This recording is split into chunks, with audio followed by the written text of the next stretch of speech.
Thanks everyone for joining today for the first webinar in this series, talking around how we can develop and grow our team culture.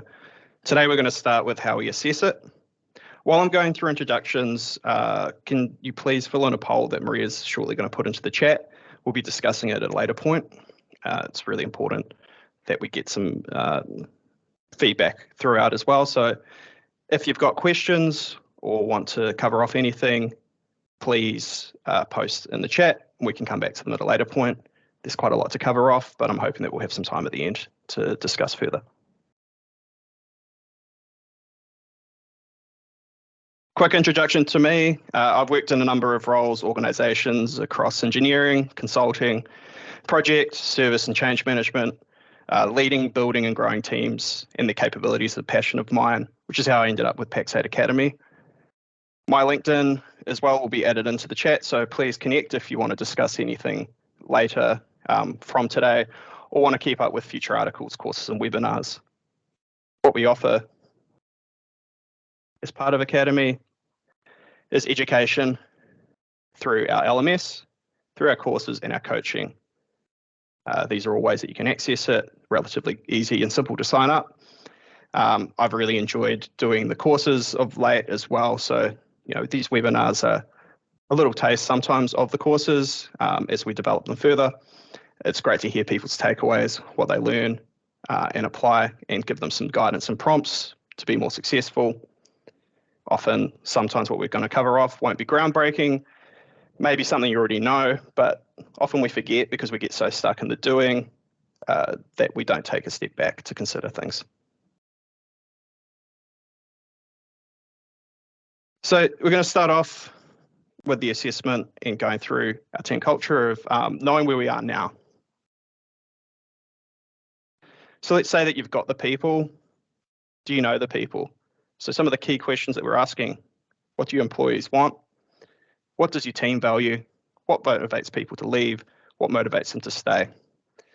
People are all different, and we oversimplify it when we refer to them as resources, which is a common industry trend that we still stick by.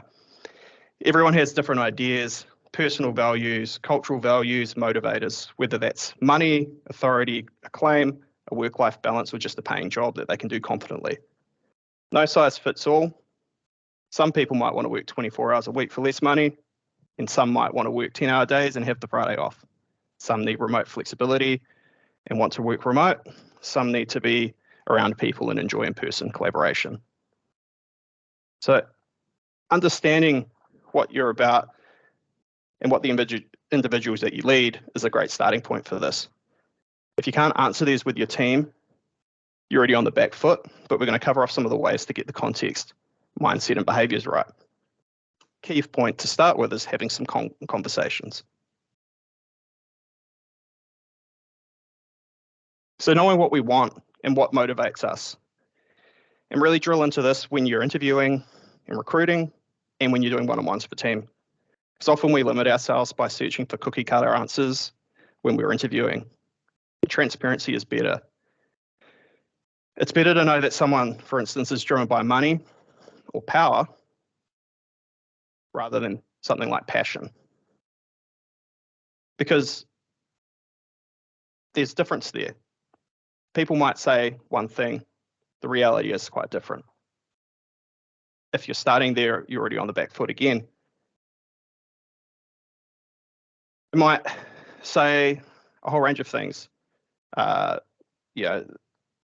might want to make a difference, attaining knowledge, achieving things, getting some recognition, working in an organization with purpose, progression, belonging, culture. All of those can be true and valid answers, but a good answer isn't good when it's not true.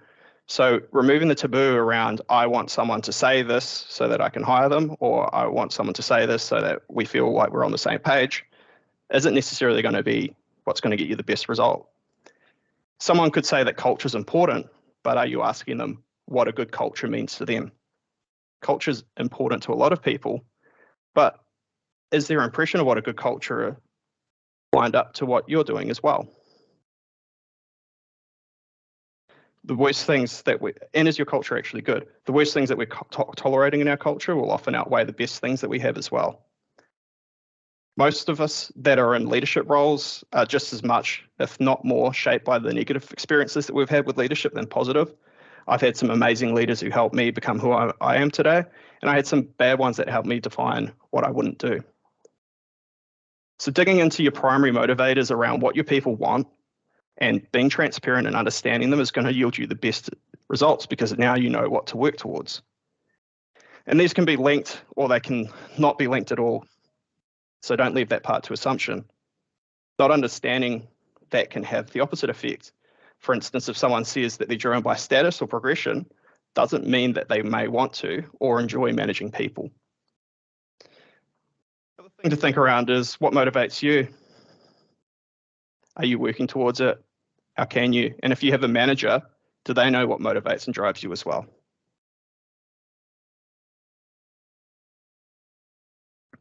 If you have values in your organization as well, is this reflected in your team? And do you know what your team themselves value? Even if you have organizational values, this is a good exercise to take to see whether there's alignment. Do your organizational values actually reflect in the people that you've hired and work with you?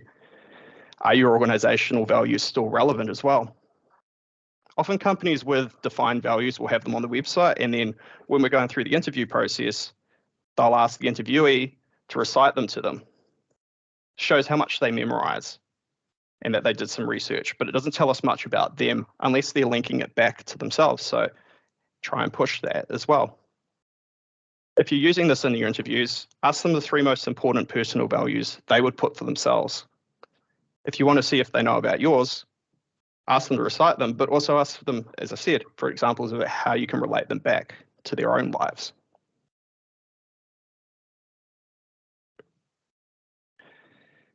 Benefit with knowing what you're about and having some values is that you can hold yourself accountable to these. And what you tolerate and you don't tolerate with this is going to set the precedence. How are you making examples of the good, and how are you solving the bad instances as well? Are you shouting out when people are good examples of your values and you're sharing praise openly? I often hear about good feedback going to managers, but not directly to the peer that they're talking about. So having some clarity around this is going to improve the way that you operate across the business. I've listed out a few here on the slide.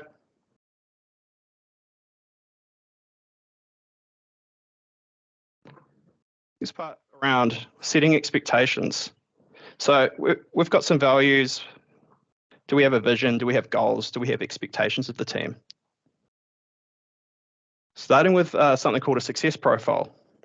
Job and position descriptions are often a bullet point list of what we'd like to have, and there's often not too much different to the ad we put up. What we should be doing is making the realities of the role clear with success profiles. And you can share this with people before they start. It shows that you're prepared and thoughtful, and it lets them know what they're in for in advance, rather than finding out a month later and not being satisfied. So here we're covering off some of the things like what defines good, what will be expected. We can work with them in advance to outline what they'll be achieving in the next 12 months, what certifications to sit, things like that. Have an onboarding plan that works for this as well, with dates to identify when we're on and off track. Review the effectiveness regularly so that you get better each time.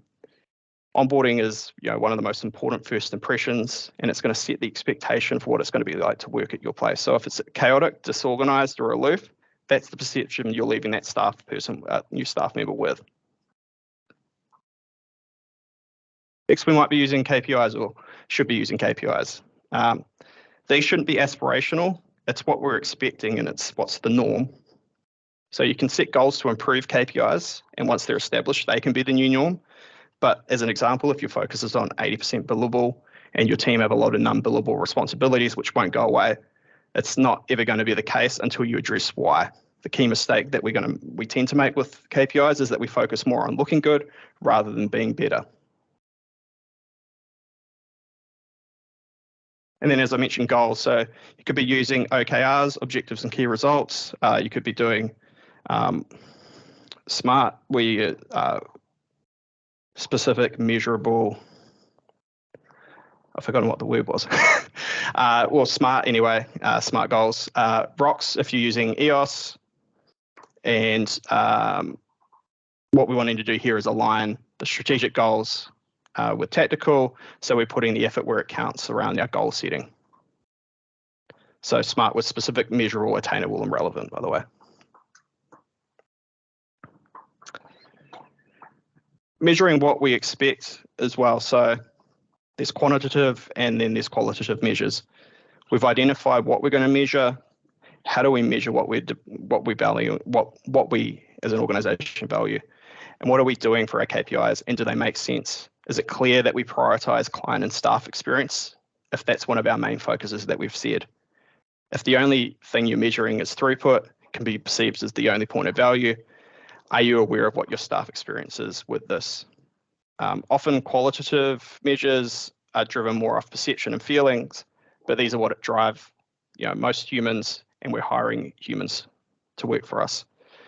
So when you're going through qualitative as well, think about it deeper. An example could be, I feel my skills are respected in my work. It may not mean that they feel valued or liked. If feeling valued is more important to something, we haven't covered off that area of potential discontent. So some examples of here, where quantitative, you're looking at things like your numbers of ticket close, percentage billable, time to close tickets. Whereas qualitative, it's more around experience. Having both where you can is going to provide the best results. Being clear on your KPIs and writing them down when you're deciding them is going to help you in the future when you're making decisions. KPIs should always, regularly be revisited. As something that worked a year ago may not work now. So you have to actually be able to measure them as well. So not everything should be a KPI. Sometimes they're just going to be accepted quality standards, or just things that people have to do. If you give a purpose behind the measurement, which is why I've laid it out like this as well, and you can align it with your strategies, objectives, and values, it's going to give clarity to people being measured. So you won't, and it's also going to stop you from wasting time measuring everything and never actually starting on them. So KPIs, as I said before, aren't for goals. They're health indicators that you're performing at the expected level for where you're at. Set goals to increase the KPIs instead. Note down aspirational plans and come up with ways to get there. Sometimes when you're measuring these things, daily is good, but sometimes you need to also be able to see it over a trending period as well. So close open rate is a good example. If you're going to focus on daily and weekly, you might not see a growing backlog as an example. Being 110% in a week could indicate that you've got a productive week, but it's also showing you that you have a backlog. When you're also thinking around this, when we're talking around who we measure, can they be directly responsible for it is something that we have to think around. If your professional services team aren't reaching the billable targets because there's not enough work, is that an engineering issue or a sales one?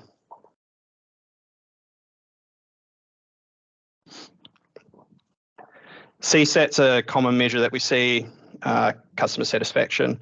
One thing to cover off here is that when you're looking at response rates, if you're only getting a response of 5% of all your tickets, but they're 100%, are your clients really 100% satisfied? Probably not. You could set a goal to get 30% uptake and plan on how you get there. Can people work around the system with silent closure, and is this being reviewed as well? An example I have with CSAT where it didn't work was 500 ticket backlog, because it was the only measure that counted for the team. If anything got difficult, hard, or aged, they'd leave it and it'd sit there for a year or two. Is that really then driving exceptional user experience if the opposite behavior comes out of it? And tension between KPIs gives better results, and by tension I mean between the KPIs, not the people. So what behaviors do you drive, and what are the countermeasures that we can put in place?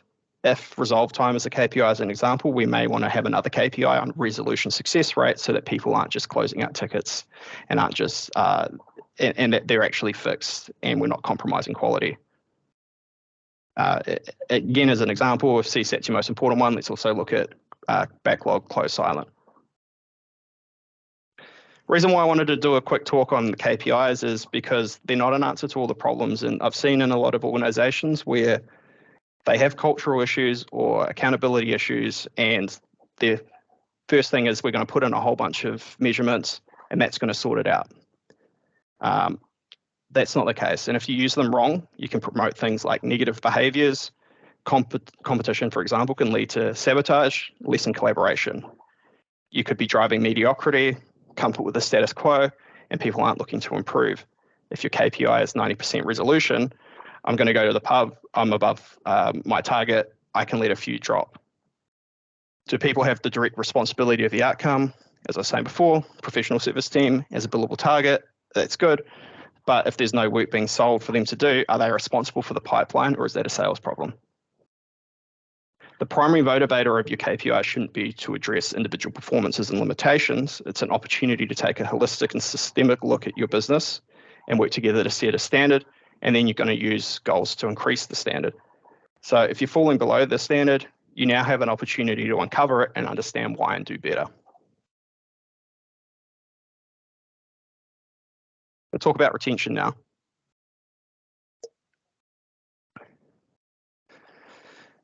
And general question to consider is, are you doing stay or exit interviews? Are you leaving things to quarterly checks, in which case there's 3 months for someone to stew and be kept up at night worrying about something?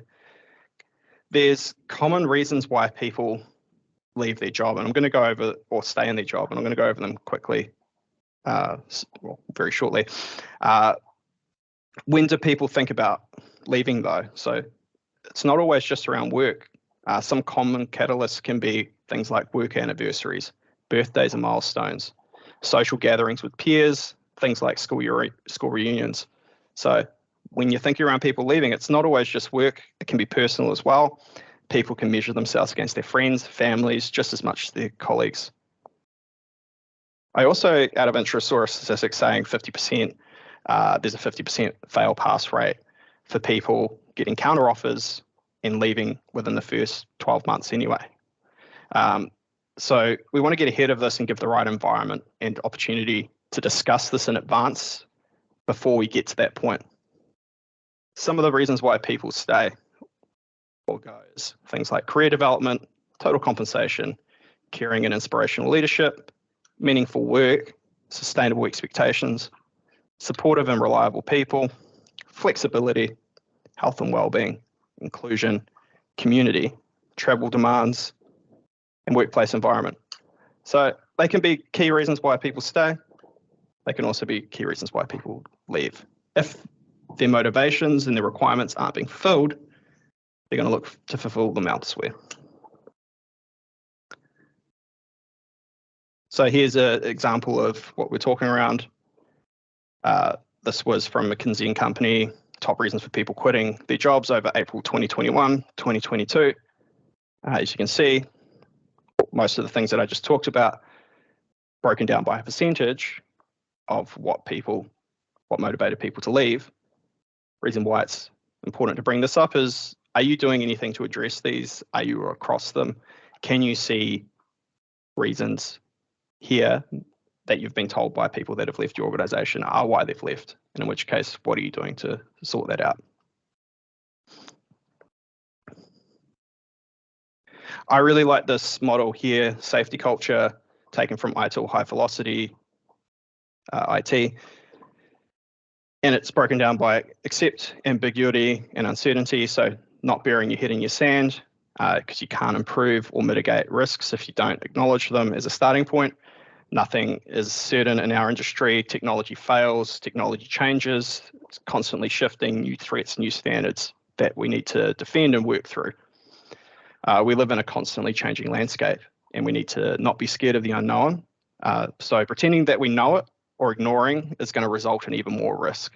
And that's, again, why when I'm talking around, when you're setting measurements, it's not around looking good, it's around uncovering where we aren't doing well and coming up with ways to do better. Trust and be trusted is a big one for me. Respecting your people's skills, trusting them to make the right decisions, giving feedback that's open, honest, considerate. Pay attention to how people are treated, the relationships, how values conflict in your organization. Where people have control, and the sufficient resources and tools to do their job. Psychological safety is really important as part of this.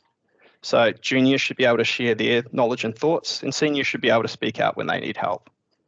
Thinking back to some of the seniors that I've managed, I've had them where they feel guilt or shame when they can't figure something else because they're the SME, they're the technical lead in the team, they should have all the answers. And they feel guilt and shame when they're asking for help from someone else. And this in turn is setting a precedent that it's not okay to ask for help. Think about whether you're setting that precedent yourself as well.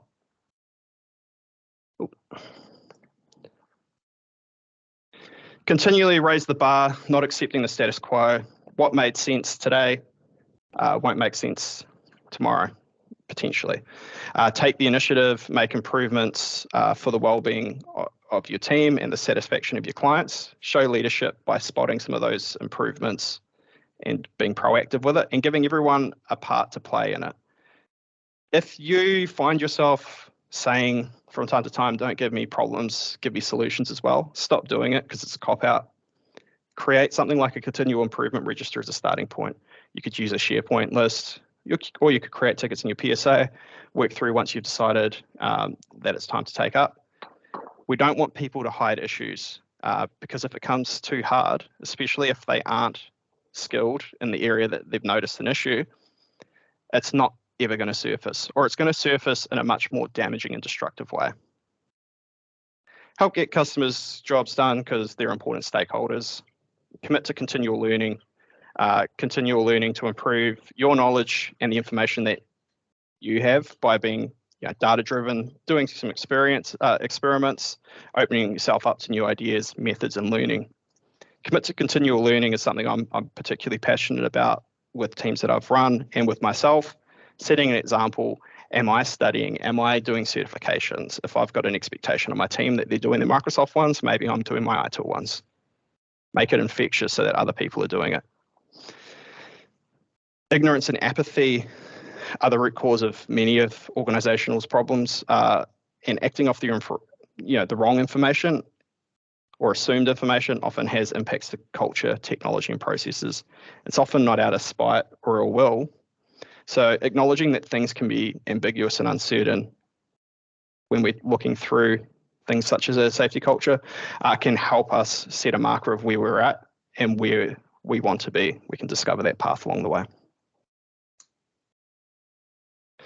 If you haven't done the poll, please do so now. I'm just going to take a look and see if I can find the results now.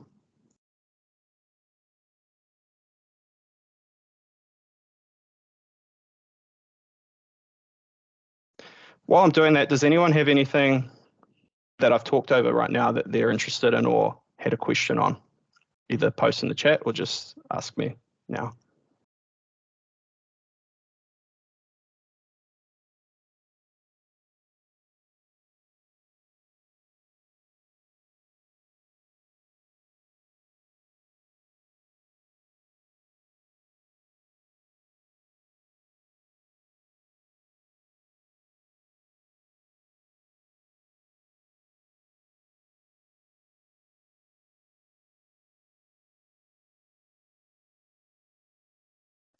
Okay, so a bit of a mixed bag on the poll results I see there.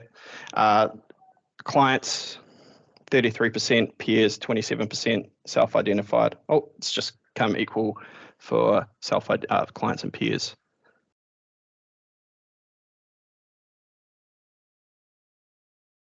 Combination and role. Okay, I'm interested in what that feedback means.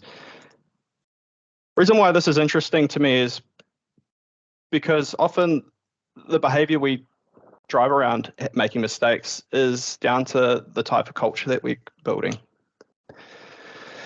So if we look at it at a systemic level as well as individual, and we'll go into individual shortly, if your clients and peers are finding out before you either have a problem with accountability and owning up to mistakes, and this is likely going to be directly the fault of the person.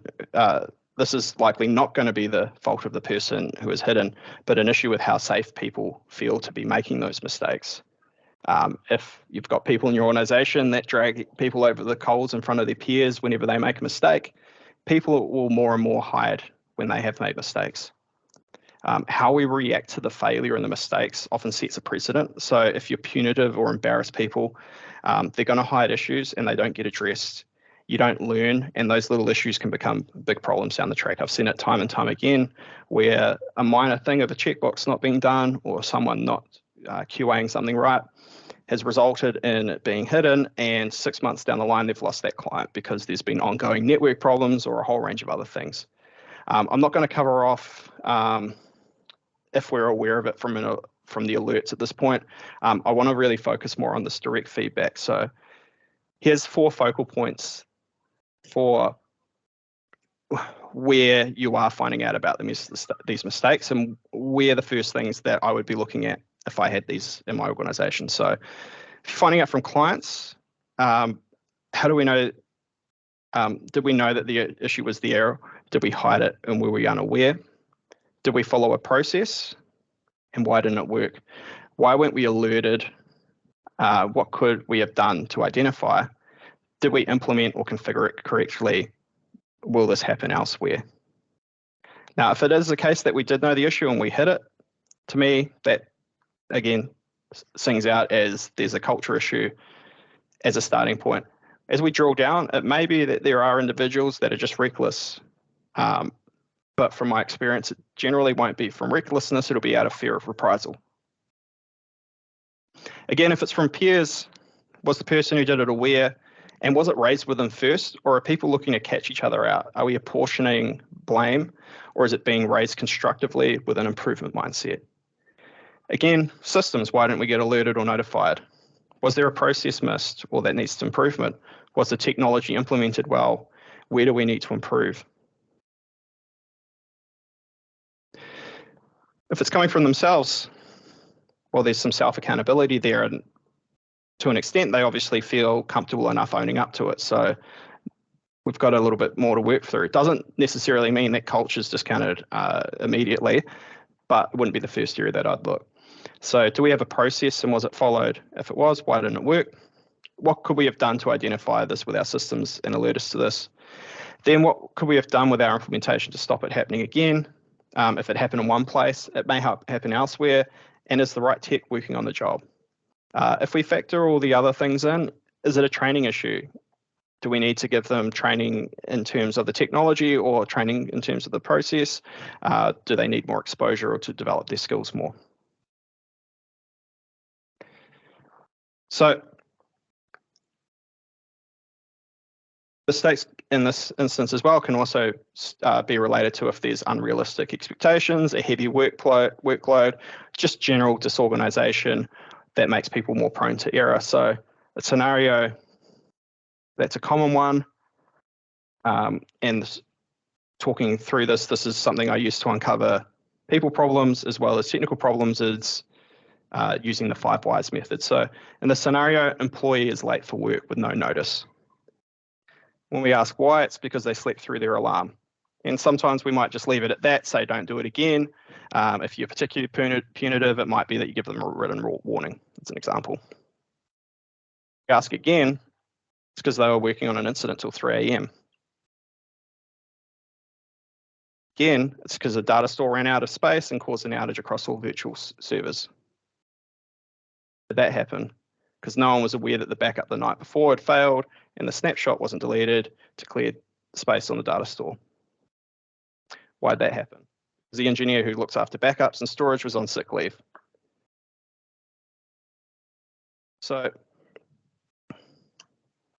solution out of that, rather than us going, well, how can we stop someone waking up at 3 a.m., we focus on how can we fix it so that we've got cover for our backups and our monitoring now. So now we're training 2 engineers to manage the backup and monitor data stores with a team roster with scheduled primary and secondary responsibilities each week. So that's a real example that happened to me through my career as an engineer. Often we're not delving deep enough in, and we're not asking why to get to the bottom of when we're finding people aren't compliant or working through the right processes, or they're not meeting their obligations. So 5 whys, look it up. It's a pretty easy process to follow. You ask why a lot of times. People might get annoyed at the start, but as you uncover more and more things, you'll see more value in it.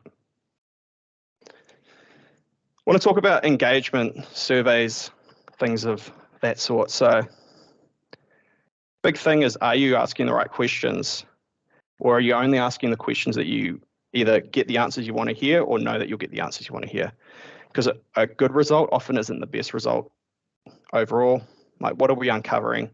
Are we asking important questions? Are we comfortable, and can we be comfortable with discomfort when we find out that we're not as great as we think we are? Are better results on paper more important than keeping staff? Worked with countless businesses and spoken to countless peers where everyone's giving an 8 out of 10 on the employee NPS or a whole range of different things, and before you know it, 2 weeks down the line, they've handed in their notice. So did we actually ask them the right questions? And then once we are getting that feedback, what are we doing with it? So don't ask the questions that you just want to hear. If you know you're doing well in an area, it's fine to include it, but don't phrase all the questions in ways where every answer is going to be favorable, because you're doing yourself a disservice by trying to look good rather than be better. Do the questions mean things to your team as well? Are we covering some of the social or psychological factors of working at your place? I can have great technology, I could have Friday beers, a pool table, but I could still feel isolated, unsupported in my role. I could lack training, I could not have a clear purpose, or I could have no progression. We talked about the motivators before and why people leave. Again, what are you doing to address some of these? And are we comfortable with the fact that we may learn things, as I was saying before, about our business and how we manage and interact with our staff? What if you, for instance, think you have great EQ to only find out that your peers find you bullish and overbearing?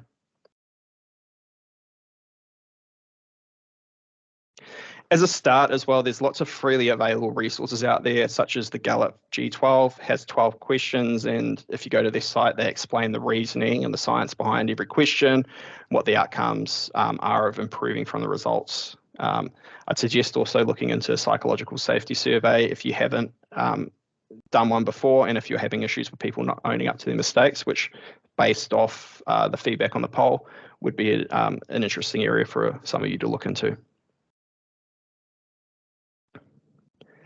Here's a quick, easy way as well of giving and receiving feedback. It's called stop, start, continue. So when things aren't working or aren't good, it's a stop. Start is things that aren't currently done but should be, what you'd like to see someone doing. Continue, what are you already doing well that I'd like to see more of? You can use these in your one-on-ones. You could use these in your quarterly reviews or annual reviews. You can get it as feedback to your reports, but you can also get it from them. I found it really useful for identifying some of the key areas where I needed to improve with mannerisms, not being so direct and to the point, sometimes just spending some time asking people how their day's going. Little things like that that you don't really think about if you're so focused on delivering every day. Sometimes the level of self-awareness we have differs from how we're perceived by others. So having a way where you can receive and give feedback without it being a personal attack, and having it direct but in a structured way, quite beneficial.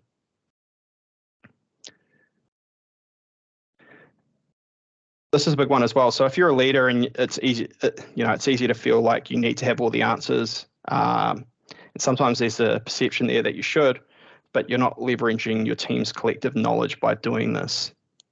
The other problem that comes through, though, is that if you've got people in your team that are really smart but aren't participating, either they're soft-spoken, they get spoken over, or they don't feel confident talking in a room and taking attention away from others. If anyone could use a hand-raised gesture around that, I'd be interested. Do you have someone in your team like that, or members of your team where, brilliant at what they do, know a lot of stuff, but they're just not engaging? You can't get them to say things in a group activity, but they may come back, a couple of days later with something that they've highlighted.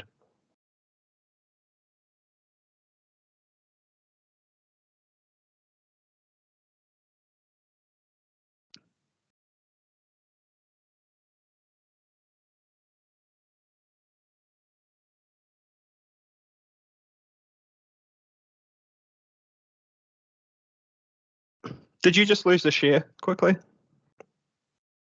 It's disappeared. I can't see the slides anymore. Did that happen just now? Yes. Okay. I'll bring it back. Lovely.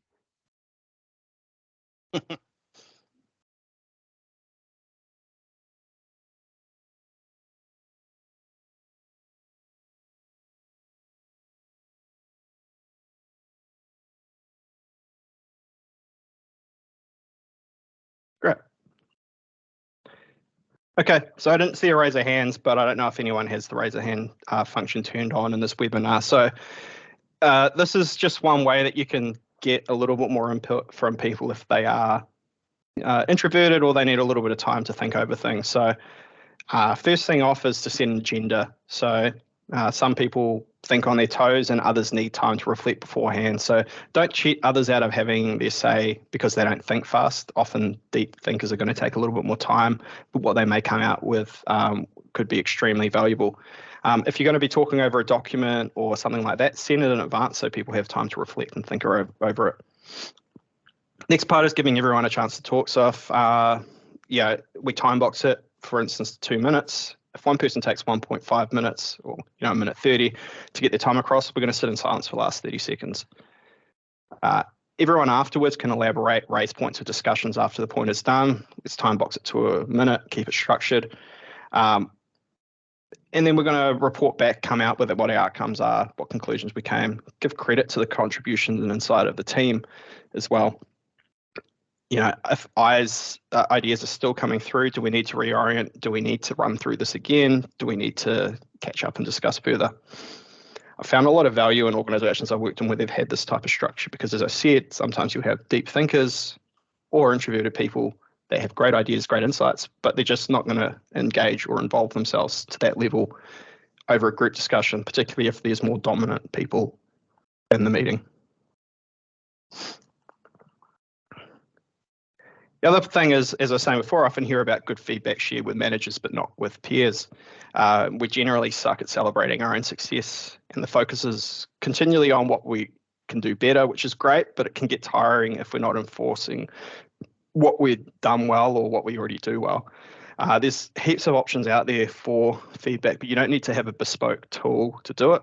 Most of us should have MS Teams in some capacity in our environment. So quick thing you could do is create a channel for feedback and praise, turn on the feature, set an example of what good looks like by giving out praise straight off the bat. Align it with your company values as well. Still give verbal praise regularly though. It's good to balance the both.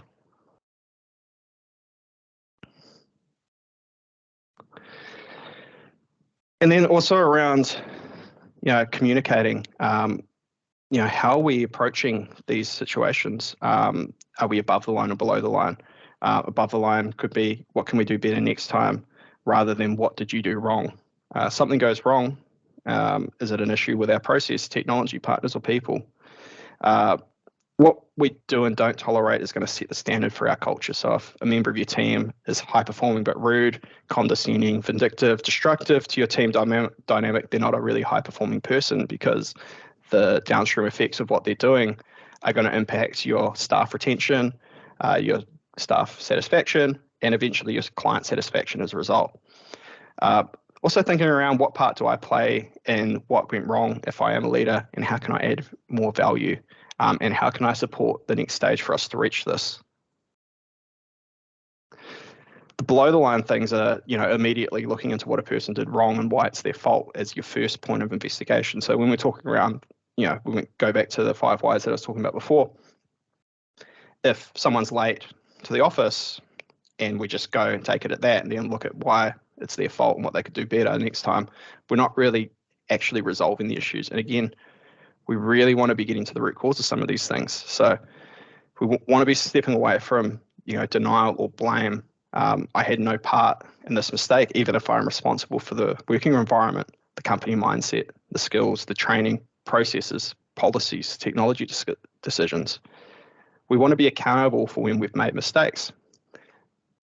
But we also don't want to be focusing purely on blame. We want to be pragmatic problem solvers. Throwing people under the bus and feeling like you need to win every time as well doesn't mean that you need to be, super diplomatic or sensitive, but have some awareness around this. Are you actually throwing people under the bus? And if you are, what can you do to stop it? For instance, can you have a conversation with them first before you start talking to other people so that you're getting that context? You could be asking why. So to wrap up for today, don't just talk to people when you need something is the first part with having conversations. Check in on how they're going. Ask something about them. What's a win that they've had recently that they think others should know about? Do your one-on-one meetings, catch up regularly, understand what your people are about as well. You want to do it regularly so that they're not stewing or worrying about something for 3 months. When you're doing your one-on-ones as well, on occasion, take them on a walk, discuss from time to time, get some fresh air, get away from your desk, get some movement. It's good for your mental health. It's good for your physical health. And it's great to break up, the routine. Assess your values. So if you have company values or team values, are they realistic? Are they matching your organization's purpose and the way you work and the people that you have? Track progress. So set some expectations and measurements. See if they're being met, and if not, understand what's making it difficult. Try things like the 5 whys to get to the bottom of them. Feedback and celebration. So get out of only giving feedback when it's negative. Don't go the opposite end. However, and have false or forced positivity, because that's just as damaging. Let's find out what we don't do well and do something about it, and celebrate and acknowledge when people do well. For an example, if your team's bad at time entry, celebrate and acknowledge if a person or people in your team do well at it. And if they aren't doing well, give continual, clear feedback on what is required and get them to fix it themselves rather than fix it for them so that they're learning. Don't just ask questions to get the answers that you want to hear. Focus less on the looking good and more on being better when you're going through your engagement and satisfaction. So not just ticking a box, start understanding the elements of your staff and your staff experience, and questions on how you can engage them, how you can make them stay, how you can motivate them to do better, be better, perform better. And then look back, regularly review what's effective, what's working, what's improving, and what needs to change to reach the next higher standard. Join for the next webinar, and we'll start putting more of this into action as well, talking about how to build and develop your people using things like your skill matrix, allocation of work, how to develop a continual growth model that is sustainable. So that's it for today. We'll have some Q&A shortly after if anyone has anything. I wanted to summarize or finish off with, people respond to your leadership. So setting a vision and a model of what good looks like is important. Define the direction and take people along with you going through that direction, and get them to contribute and grow it as well. Continual improvement is everyone's responsibility, and people are going to be more invested when they know that they're working towards something better and they can see the result of their effort. Also, be aware of the messaging that you're sending, because in the absence of that direction and those values, they're going to be implied. I learned this early in my days through leadership, where I set an unhealthy precedent because I was doing a heavy workload, lots of hours. I thought I was doing the best I could, but really I was burning out, had bouts of low energy, frantic bursts of productivity, wasn't fun or motivating to be around. If you can do it all yourself and you're not giving the opportunity to learn and grow, it's untenable for you and it's demoralizing for the team. And that's where, what's there for the team besides completing tasks and getting paid from there. So when you're thinking around, the hats that you're wearing, the role that you're doing, are you leaving space to develop and grow your team, as well as addressing the things that they need and where they want to be going with their motivations and aspirations? Cool. All right. Well, thanks for joining. How long have we got? We've got 14 minutes. So does anyone have anything to talk about? Any questions? I've opened up everyone's microphone, so you just need to unmute yourself if you want to say anything.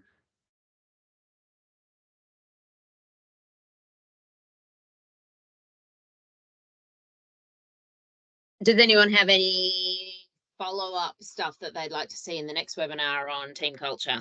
Because that's the next one's a sticky one. How do we actually do the things that we're talking about? So that'll be a fun one to work on.